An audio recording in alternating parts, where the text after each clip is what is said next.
Usually, vulnerable talaga ang mga websites sa mga bagay tulad ng cyber attacks at mga hackers. Kapag walang maayos na system para ma-detect at ma-eliminate ang mga threats bago pa sila lumala, delikado ka talaga. Sa video na to, i-cover natin lahat ng kailangan mong malaman tungkol sa mga possible na vulnerabilities ng website mo. Ano yung itsura nila, paano sila hanapin, at pinaka-importante, paano sila maiwasan para di na maulit sa future. Magbibigay din kami ng specific na tool na pwede mong gamitin today para ma-start mo nang ayusin yung website mo. As in, copy-paste lang yung code diretso sa site mo. Super dali lang ng step-by-step process na to. Kaya di mo to gugustuhin ma-miss. Make sure na panoorin mo to hanggang dulo, huwag kang mag-skip kasi baka ma-miss mo yung mga important info na pwedeng makasira sa website mo, sa reputation mo at pati na rin sa income mo kung kumikita ka sa site mo. So ayan, let's start na. Alamin natin kung paano mo malalaman kung saan vulnerable ang website mo. Now, first things first. Kung sinasabi mo sa sarili mo na, well, I don't really have a website, good news, covered ka namin. Ang best place para makapagsimula sa pagbuo ng website ay Hostinger. Ang Hostinger ay isang solid na web hosting platform, website domain repository, at website builder na pinagsama-sama na sa isang maayos na software package. Kung gusto mong makapagsimula sa pinakamurang option, make sure na gamitin nyo yung link sa description ng video na to. Pag kinlik nyo yung link na yun, mapupunta kayo sa isang page na ganito yung itsura. Makikita nyo, makakakuha kayo ng up to 73% off sa kahit anong web hosting plan na pipiliin nyo. Plus, may kasama na rin silang built-in website builder na sobrang handy. May access din kayo sa free domain, free website migration, at 24/7 customer support. Ang kailangan nyo lang gawin para makapagsimula sa Hostinger ay click yung claim deal dito. Pag-click nyo dyan, lalabas yung mga pricing plans na pwede nyong papilian. Merong single, premium, business, cloud startup plan. Lahat ng plans na to ay may kanya-kanyang benefits at may kita nyo rin ang dami ng features na kasama. Now, for the sake of this video, pipiliin natin yung business plan, which is around 169 pesos per month. Makakatipid tayo ng 65% plus may extra pang 3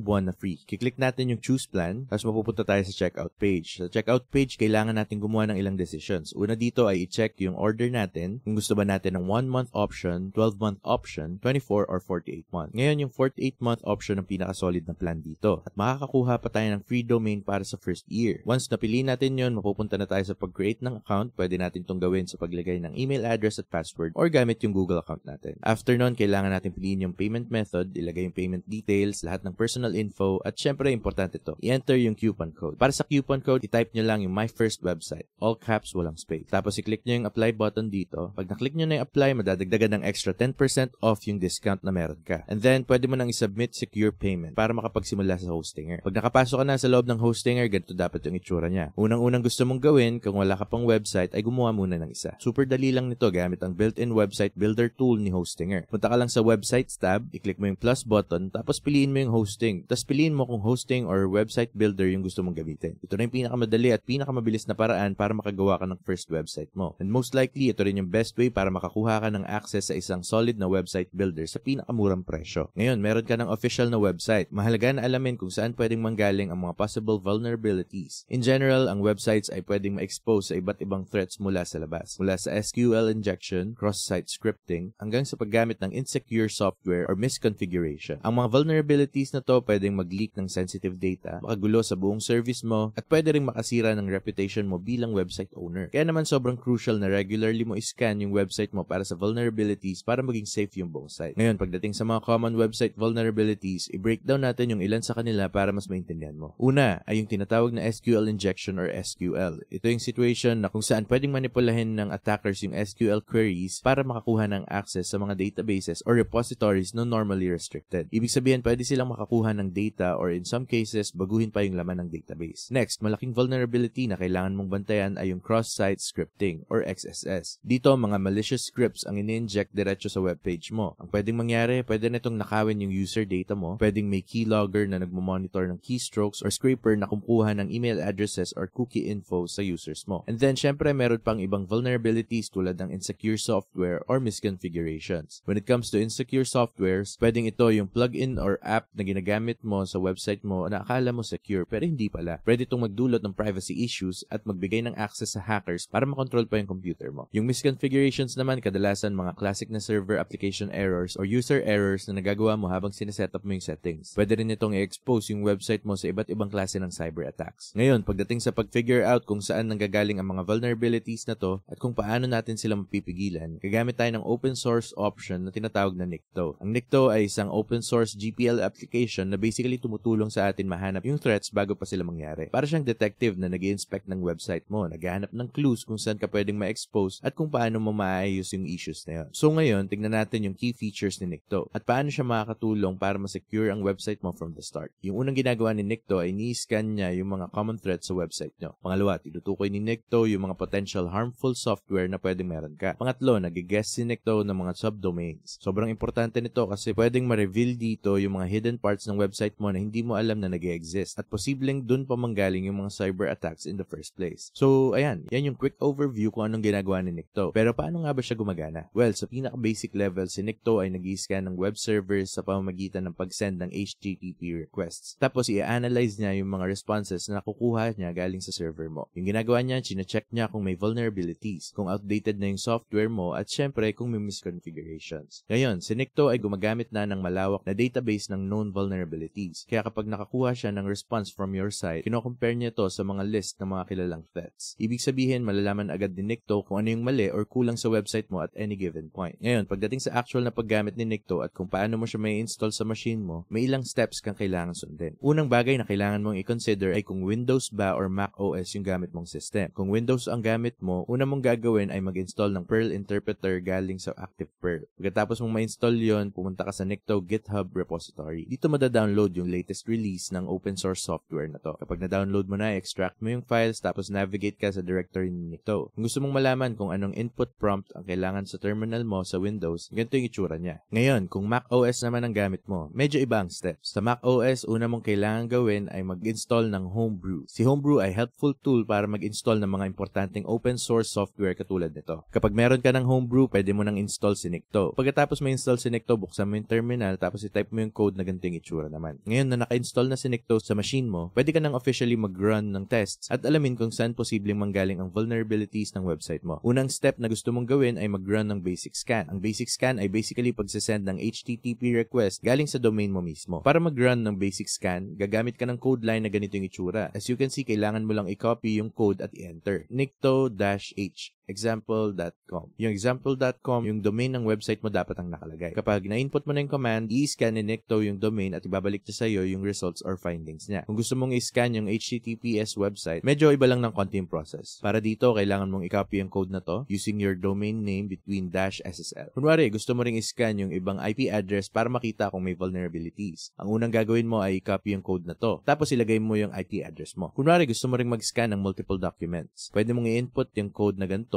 and then do your domains for those text files at kung gusto mong i-save yung results sa mga scans na to, gamitin mo naman yung code na to with your domain name -format text. Isa pang super plus na tip dito, kung nagkakaproblema ka sa mga codes or commands na to, pwede mong gamitin si ChatGPT para linawin ang mga bagay-bagay. Sobrang useful siya as a debugging tool at tinutulungan kanyang maintindihan kung ano yung ginagawa mo at kung saan ka nagkakamali. And yun na yun, si Nikto ay nagbibigay ng sobrang straightforward at reliable na report na klaro kung ano yung mga vulnerabilities ng website mo, kung meron man. Sana na-enjoy nyo tong video na to, comment lang kayo sa baba kung anong klaseng website ang meron kayo at anong types ng scan ang balak nyong i-run. At syempre, kung wala ka pang website na gustong i-scan, pwede ka magsimulang gumawa gamit ang Hostinger. Gamitin nyo lang yung link sa description at reminder lang, affiliate link yon so may small commission kami na natatanggap sa bawat sign up. Kaya thank you in advance sa support nyo. Don't forget to leave a like and subscribe para di nyo ma-miss out yung mga future videos. Sana nagustuhan nyo yung video today and excited na ako makita kayo sa next one.